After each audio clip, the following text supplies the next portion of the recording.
మనం ప్రస్తుతం ఉండవల్లి దగ్గర ఉన్నటువంటి కొండవీటి వాగు దగ్గర ఉన్నాం. ఈ కొండవీటి వాగు దగ్గర ఎత్తిపోతల పథకం ఏదైతే ఉందో ఎత్తిపోతల పథకం నుంచి అయితే వాటర్ అయితే తోడి ప్రకాశం బ్యారేజీలోకి వస్తున్న పరిస్థితిని మనం చూడొచ్చు. ఈ కొండవీటి వాగు ఎత్తిపోతల పథకం ఏదైతే ఉందో అమరావతి రాజధానిలో ఉన్నటువంటి వరద నీటిని ఎత్తిపోసే విధంగా దీన్ని తీర్చిదిద్దారు. ఇందులో 16 పంపులు అయితే ఏర్పాటు చేశారు. ఈ 16 పంపుల్లో ప్రస్తుతం 8 పంపులు అయితే వాటర్ని తోడి పోస్తున్నాయి. ఒక పంపు నుంచి 350 క్యూసిక్ల వాటర్ వస్తుంది. మొత్తంగా 8 పంపుల నుంచి 2500 క్యూసిక్ల వాటర్ వరకు అయితే తోడి కృష్ణానదిలోకి వదులుతున్న పరిస్థితిని మనం చూడవచ్చు. పూర్తిగా ఏదైతే కొండవీటి వాగు ఉందో కొండవీటి వాగు ఉధృతికి అమరావతి రాజధానిలోని గ్రామాలన్నీ మునిగిపోయే పరిస్థితి అయితే ఉంటుంది. దీంతో ఈ ఎత్తిపోతల పథకాన్ని ముఖ్యమంత్రిగా చంద్రబాబు ఉన్న సమయంలో దీన్ని నిర్మాణం చేశారు. అయితే ఈ చంద్రబాబు ఏర్పాటు చేసిన ఈ కొండవీటి వాగు ఎత్తిపోతల్లో 16 పంపులు ఉండటం, ఇప్పుడైతే ప్రస్తుతానికి 8 పంపులు ఆన్ చేసి వాటర్ని తోడేయడంతో కొంత ముంపు బారి నుంచి అయితే అమరావతి రాజధాని గ్రామాలు బయటపడ్డాయని చెప్పుకోవచ్చు. ఎందుకంటే ఈ స్థాయిలో వరద వచ్చినప్పుడు ఖచ్చితంగా అమరావతి రాజధానిలో ఉన్న గ్రామాలన్నీ కూడా ముంపుకు గురయ్యాయి. ఈ గ్రామాలన్నీ నీటిలో ఉండేవి.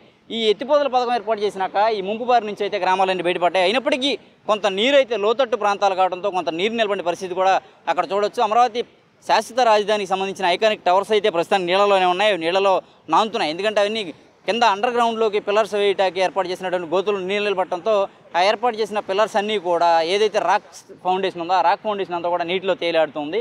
ఎప్పుడు వర్షాకాలంలో వర్షాలు వచ్చినా కూడా అవి నీళ్ళల్లో ఉండటం అనేది కామన్గా మారిపోయిందని చెప్పుకోవచ్చు. ఎందుకంటే ఇది బాగా కిందకంటూ సెల్లార్ ఏర్పాటు చేసే ప్రయత్నమే కావచ్చు, ఏదైనా కావచ్చు, గోతులాగా తీయడంతో వాటర్ అంతా గోతుల్లో నిలబడటం, ఆ పక్కన ఏర్పాటు చేసిన కాలువకు సరైన రక్షణ లేక నీళ్ళన్నీ వచ్చి ఐకానిక్ టవర్స్ మీద పడటంతో అవి పూర్తిగా నిండిపోయి ఉన్నాయి. ఇదే సందర్భంలో హైకోర్టుకి వెళ్ళే దారిలో కూడా పూర్తిగా వాటర్తో నిలబడిపోయి ఉండటం, కొంత అటు ఇటు రాకపోకలు సాగించేందుకు కూడా ఇబ్బందికరమైన పరిస్థితి ఏర్పడింది.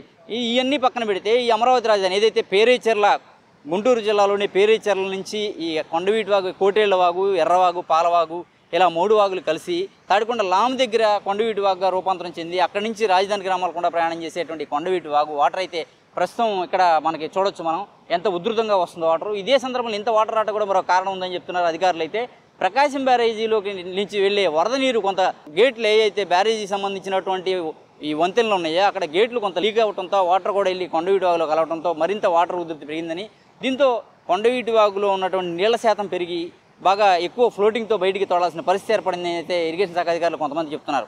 ఇదే సందర్భంలో ఈ ఎత్తిపోతలు అనేది ఉండటం వల్లే అమరావతి రాజధాని ముంపు గురి కాకుండా కాపాడగలుగుతున్నారని, ఈ అవసరమైతే ఇంకొక మిగిలిన 8 పంపులు కూడా ఆన్ చేస్తామని అయితే అధికారులు చెప్తున్నారు. ఇదే సందర్భంలో ఈ ఏదైతే 350 క్యూసిక్ల మేర ఒక్కొక్క పంపు నుంచి వాటర్ వస్తుందో మొత్తంగా 2500 క్యూసిక్ల వాటర్ని ఏదైతే ఈ ఎత్తిపోతల కొండవీటి వాగు ఎత్తిపోతల పథకం నుంచి వదులుతున్నారు. ఇవంతా కూడా కృష్ణా బ్యారేజీలోకి వెళ్తే మనం చూడొచ్చు. బ్యారేజీలో ఎంత ఉధృతి ప్రవహిస్తుందో వాటర్. ఇక్కడి నుంచి వెళ్తున్నటువంటి వాటర్ కూడా ప్రకాశం బ్యారేజీలో కలుస్తుంది. ఇప్పటికే ప్రకాశం బ్యారేజీలో కూడా 5 లక్షల పైన క్యూసిక్ల వాటర్ని అయితే వదులుతున్న పరిస్థితిని మనం చూడొచ్చు. అయితే ఇక్కడ మత్స్యకారుల బోట్లు చూడొచ్చు. ఇక్కడ ఇదంతా కూడా సీతానగరం అంటారు. ఇక్కడ ఉండవల్లి ప్రాంతంలో ఉన్నటువంటి ఈ కొండవీటి వాగు దగ్గర మత్స్యకారులు బోట్లు ఏర్పాటు చేసుకుని ఉంటారు. ఈ బోట్లు ఏర్పాటు చేసుకున్నటువంటి మత్స్యకారులు అంతా కూడా తమ బోట్లను ఒడ్డుకి చేర్చుకొని వాటిని భద్రపరుచుకున్న పరిస్థితిని మనం చూడవచ్చు. ఎందుకంటే ఎవరు కూడా మత్స్యకారులు ఎవరు వేటకు వెళ్ళొద్దని ఇప్పటికే అధికారులు, విపత్తుల శాఖ అధికారులు హెచ్చరికలు జారీ చేశారు. ఇదే సందర్భంలో ఎవరు కూడా కృష్ణానది పరిసర ప్రాంతాలకు ఎవరు వెళ్ళొద్దని కూడా చెప్పారు. ఇది ఎక్కడే ఇలా ఉంటే పరిస్థితి ప్రకాశం బ్యారేజీలోకి ఎంత వాటర్ వస్తుంది, ప్రకాశం బ్యారేజీ పరిస్థితి ఏంటి అనేది కూడా మనం చూడాల్సిన పరిస్థితి అయితే ఉంది. ఇదే సందర్భంలో అధికారులు అయితే పూర్తిగా ఎవరిని కూడా కృష్ణానది వైపు వెళ్ళొద్దని, మనమైతే కృష్ణానది వైపు వెళ్ళొద్దని చెప్పని హెచ్చరించిన నేపథ్యంలో అధికారులతో మాట్లాడడం కూడా జరిగింది. అధికారులు కూడా అదే చెప్పారు. బాగా లోతట్టు ప్రాంతాలన్నీ జలమయమయ్యాయి. ఉండవల్లిలో అయితే ఇటు కొండవీటి వాగు ఎత్తిపోతల నుంచి వచ్చే నీరే కావచ్చు, ప్రకాశం బ్యారేజీలో వాటరే కావచ్చు, ఉధృతంగా కృష్ణానది ప్రవహిస్తుంది. ఈ నేపథ్యంలో ఎవరు కూడా అటువైపు వెళ్ళొద్దని చెప్పారు. అలాగే తీర ప్రాంతంలో ఉన్నటువంటి గ్రామాలే కావచ్చు, అమరావతి రాజధాని గ్రామాలతో కలిపి, ఎందుకంటే అమరావతి రాజధానిలో అమరావతి వైపు వైకుంఠపురం దగ్గర ఉన్నటువంటి మద్దూరు బ్రిడ్జ్ ఒకటి ఉంటుంది. మద్దూరు గ్రామం దగ్గర వైకుంఠపురం దాటినాక ఆ బ్రిడ్జ్ అయితే పూర్తిగా మునిగిపోయి అమరావతికి విజయవాడకి మధ్య రాకపోకలు అయితే బంద్ అయిపోయి. ఇదే సందర్భంలో తాడికొండ మండలంలో పెద్దబలిమి దగ్గర వాగులు పొంగి అటు నీరుకొండకి ఇటు తాడికొండకి మధ్యలో, అంటే గుంటూరు నుంచి వచ్చేటువంటి నీరుకొండ ఏదైతే ఉందో ఆ నీరుకొండ కావచ్చు, ఇటు తాడికొండ మండలంలో ఉన్న పెద్దబలిమి దగ్గర వాగు పొంగుతుంటో అమరావతి రాజధానికి వచ్చేటువంటి రహదారి అయితే కట్టయిపోయింది. పూర్తిగా నీట మునిగిపోయి ఉంది. నీరుకొండ దగ్గర వంతెనలో వాగులు పొంగి ఆ ప్రాంతం కూడా పూర్తిగా జలమయమే ఉంది.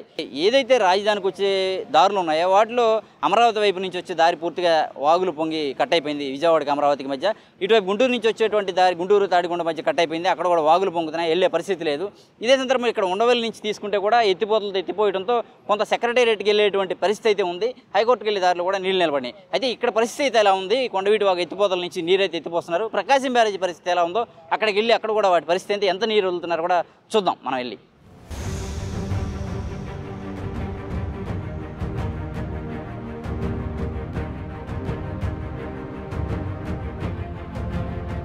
మనమైతే ప్రస్తుతం ప్రకాశం బ్యారేజీకి సంబంధించినటువంటి వాటర్ని చూస్తున్నాం. ఇటువైపు మనం గుంటూరు జిల్లా సీతానగరం వైపు ఉన్న పుష్కర్ ఘాట్ల దగ్గర ఉన్నాం. ఏదైతే వాటర్ని చూడొచ్చు, ప్రకాశం బ్యారేజీలకు వాటర్ వస్తుంది పూర్తిగా. ఆ పైనుంచి మనం బ్యారేజీ గేట్లు 70 గేట్లు ఎత్తి వాటర్ని అయితే దిగువకు వదులుతున్నారు. ప్రకాశం బ్యారేజీ నుంచి ప్రస్తుతం 5,20,531 క్యూసెక్ల వాటర్ని దిగువకైతే వదులుతున్నారు. ఇవన్నీ నదిలోకి వెళ్ళేటువంటి పరిస్థితి. దీంతో కృష్ణా ఇటు ఎన్టీఆర్ జిల్లా కలెక్టర్ కావచ్చు, ఇటు గుంటూరు జిల్లా కలెక్టర్ కావచ్చు, ఇద్దరు అప్రమత్తం అయ్యారు. ఎవరిని కూడా మత్స్యకారులను ఎవరిని వేటకెళ్లొద్దని, లేవతట్టు ప్రాంత ప్రజలంతా అప్రమత్తంగా ఉండాలని అయితే అలర్ట్ జారీ చేశారు. మొదటి ప్రమాద హెచ్చరిక ఇప్పటికే జారీ చేశారు. ఇదే సందర్భంలో ఏ గ్రామాలు అయితే ముంపు బారిన పడే అవకాశం ఉంటుందో అక్కడ అధికారులను అలర్ట్ చేయడంతో పాటు కంట్రోల్ రూమ్ ఏర్పాటు చేశారు. వారందరినీ కూడా సురక్షిత ప్రాంతాలకు తరలించే ప్రక్రియ కూడా చేపట్టారు. అయితే ఈ ప్రకాశం బ్యారేజీకి వరద వస్తుందంటే ముందుగా భయపడే వాళ్ళలో విజయవాడలోని సింగనగర్ ప్రాంత వారసులు అయితే ఉన్నారు. ఎందుకంటే బుడమేరు వాగు పొంగి ఆ నీరంతా వెళ్ళి కూడా గతంలో ఎంత విధ్వంసం సృష్టించిందో, జల ప్రళయం జరిగిందో అందరం చూసాం. దీంతో ఈ సింగనగర్ కావచ్చు, రాజరాజపేట కావచ్చు, అటు ప్రాంత వాసులంతా కూడా చాలా తీవ్రమైనటువంటి ఆందోళన ఉండడంతో కృష్ణా జిల్లా కలెక్టర్ ఓపెన్గా ఒక సెల్ఫీ వీడియో ద్వారా తెలియజేశారు. ఎటువంటి ప్రమాదం లేదు, వెలగలేరు హెడ్ రెగ్యులేటర్ దగ్గర కానీ ఏదైనా ఇబ్బందికరమైన పరిస్థితి తలెత్తే అప్పుడు బుడమేరు మునిగే అవకాశం ఉంటుంది. అటువంటి పరిస్థితి ప్రస్తుతానికి లేదు. వచ్చిన వాటర్ వచ్చినట్టుగా కృష్ణా బ్యారేజీ నుంచి దిగువకు వదిలేస్తున్నాం కాబట్టి ఎవరు కూడా ప్రజలెవరు కూడా ఆందోళన చెందాల్సిన అవసరం లేదు. గతంలో లాగా బుడమేరుకు వరద వచ్చే అవకాశం అయితే ప్రస్తుతం లేదని చెప్తున్నారు. అలాగే పలు ప్రాంతాల్లో కలెక్టరే స్వయంగా పర్యటిస్తున్నారు. సంబంధిత మంత్రులే కావచ్చు, అధికారులే కావచ్చు, ప్రజాప్రతినిధులు కావచ్చు, ఎక్కడైతే వరద ముంపు వస్తుందని ఆందోళన చెందిన ప్రాంతాలు ఉన్నాయో ఆ ప్రాంతాల్లో పర్యటిస్తూ ప్రజలకి కాస్త భరోసా ఇస్తూ ఎక్కడ ఎటువంటి అవకాశం లేదని అయితే చెప్తున్నారు. అయితే ఈ నిన్నటి నుంచి ఈ వరద ప్రవాహం, వరద ఉధృతి అయితే కొనసాగుతుంది. ప్రకాశం బ్యారేజీ నుంచి 5 లక్షల నీరు దిగుకోవడంతో ఇక్కడ చూడొచ్చు మనం ఈ సీతానగరం వైపు ఉన్నటువంటి మత్స్యకారులంతా కూడా బోట్లన్నీ కూడా ఇట్లా నదిలో వాటిని జాగ్రత్త చేసుకున్న పరిస్థితిని చూడవచ్చు. ఇది మత్స్యకారులంతా కూడా ఇక్కడ బోట్లు కొట్టుకుపోకుండా జాగ్రత్త చేసుకుంటూ ఉన్నారు. అక్కడ చూడొచ్చు మనం మత్స్యకారుని చూడొచ్చు. ఆ బోటు ఎక్కడ వరదలో కొట్టుకుపోతుందని చెప్పని దాన్ని జాగ్రత్త చేసుకున్న పరిస్థితిని మనం చూడవచ్చు. ఇదే ప్రక్రియలో మొత్తం అంతటా కూడా కృష్ణా నదీ పరివాహ ప్రాంతం అంతా కూడా రేపల్లి వరకు కావచ్చు, అటు కృష్ణా జిల్లా వైపు కావచ్చు, అన్ని చోట్ల కూడా అధికారులు అప్రమత్తమై పోలీసులను ఏర్పాటు చేసి పుష్కర్ ఘాట్ల దగ్గర కూడా ఎవరిని రానివ్వట్లేదు. ఏదైనా పొరపాటున కాలు జారి నీళ్ళలో పడినా కూడా తిరిగి వచ్చే అవకాశం ఉండదని చెప్పని వరద ఉధృతి కొట్టుకుపోతారని చెప్పనేటువంటి దీంతో జాగ్రత్తలు తీసుకున్నారు. పశుపక్షాదులు కూడా కాస్త వరద ఉధృతి వచ్చిన సమయంలో లంక గ్రామాల్లో ఉన్నటువంటి వారు కూడా వాటిని జాగ్రత్త చేసుకోవాలని ఇప్పటికే సంబంధిత అధికారుల ద్వారా సమాచారం అందించారు. అయితే ప్రకాశం బ్యారేజ్ నుంచి 70 గేట్లు ఎత్తి 5 లక్షల క్యూసెక్ల వాటర్ని దిగువకైతే వదులుతున్న నేపథ్యంలో అటువైపు పుష్కర్ ఘాట్లే కావచ్చు, ఇటువైపు పుష్కర్ ఘాట్లే కావచ్చు పూర్తిగా నీట మునిగిపోయాయి. ఇక్కడ చూడొచ్చు ఈ కృష్ణానది పరివాహ ప్రాంతం, ఇటు ప్రకాశం బ్యారేజ్ వైపు సీతానగరం, తాడేపల్లి వైపు చూడొచ్చు. శివలింగం అయితే అక్కడ శివలింగం అనేది నిత్యం పూజలు చేసుకున్నటువంటి ఆ శివలింగం అయితే పూర్తిగా నీటిలోకి వెళ్ళిపోయింది. అక్కడి నుంచి ఇంకా కొంచెం ముందుకెళ్ళి ఆ కృష్ణానదిలో చాలామంది మత్స్యకారులు చేపల వేట కావచ్చు, పుణ్యస్నానాలు ఆచరించేవారు కావచ్చు, ఇతర సందర్శకులే కావచ్చు అంతా కూడా వెళ్తూ ఉంటారు. అయితే ఈరోజు ఆ పరిస్థితి లేదు. పూర్తిగా ఆ శివలింగం ఏర్పాటు చేసినట్టు శివాలయం ఏదైతే ఉందో అది పూర్తిగా నీటి మునిగిపోయింది. ఇట్లా అంటే పూర్తిగా వరద ఉధృతి అయితే రాజధాని ప్రాంతంలో కొనసాగుతుందని చెప్పుకోవచ్చు. ఇప్పుడు ఇంతకుముందు చూసాం మనం కొండవీటి వాగు దగ్గర వరద ఉధృతిని ఎంత ఎత్తిపోతలు ఏ విధంగా ఎత్తిపోస్తున్నాయి, ఆ క్యూసెక్ల వాటర్ని అయితే బయటికి ఎత్తిపోస్తున్నాం మనం చూసాం. ఇదే సందర్భంలో ఇక్కడ కూడా 5 లక్షల క్యూసెక్ల వాటర్ని బయటికి వదులుతున్నటువంటి పరిస్థితిని మనం చూసాం. అంటే పూర్తిగా ప్రభుత్వం అప్రమత్తం వ్యవహరిస్తూ ఎక్కడ ఏ ఒక్కరికి ఇబ్బంది కలగకుండా వాటర్ని అంతా కూడా బయటికి వదులుతూ ప్రజలను అప్రమత్తం చేస్తూ ఉంది. అయితే కొన్ని హెచ్చరికలు కూడా జారీ చేస్తుంది. వరద నీటిలో తిరగవద్దని, అనారోగ్యాలు పాలయ్యే అవకాశం ఉంటుందని, పాము కాటు కూడా గురవచ్చు అని హెచ్చరికలు జారీ చేస్తుంది.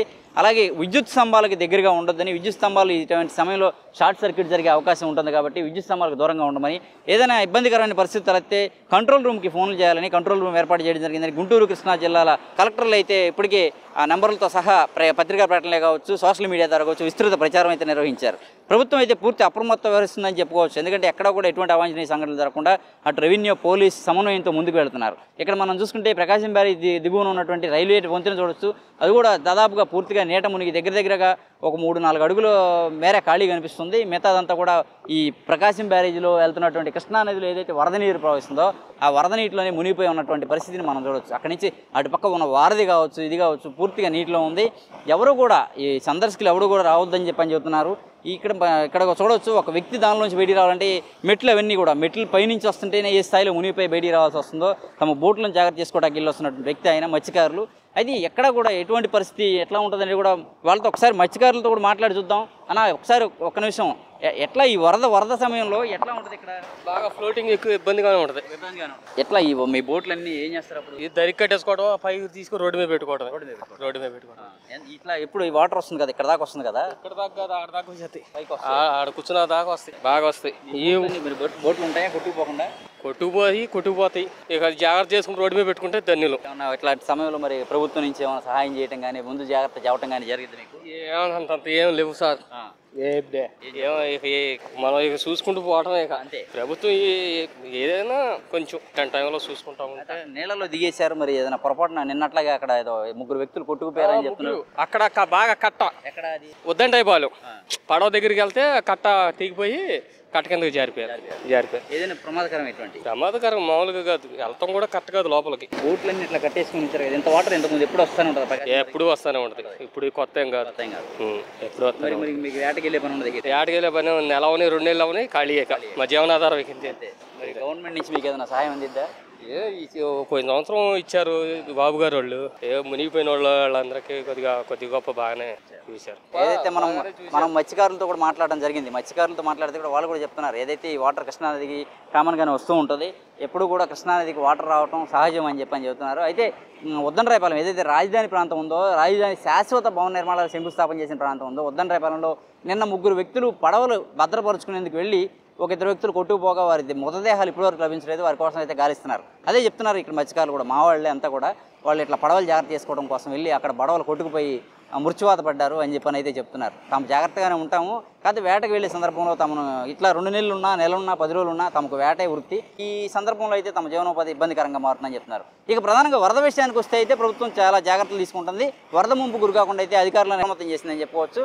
అయితే ఈ వరద ఎంతవరకు కొనసాగుతుంది అనేది మాత్రం ఇప్పుడే చెప్పలేమని అధికారులు చెప్తున్నారు. పైనుంచి వాటర్ వస్తూనే ఉంది, వరద వాటర్ పై బ్యారేజీల నుంచి ఈ వాటర్ అయితే కొనసాగుతుంది. మరింత పెరిగే అవకాశం ఉంది తప్ప ఇప్పుడు తగ్గే అవకాశం అయితే లేదని చెప్తున్నారు. ప్రజలు మాత్రం అప్రమత్తంగా ఉండాలని అధికారులు సూచిస్తున్నారు. వీడియో జర్నలిస్ట్ రెహమాన్తో నాని, ఏపీ అమరావతి, అభినవ్ భారత్, ప్రకాశం బ్యారేజీ నుంచి.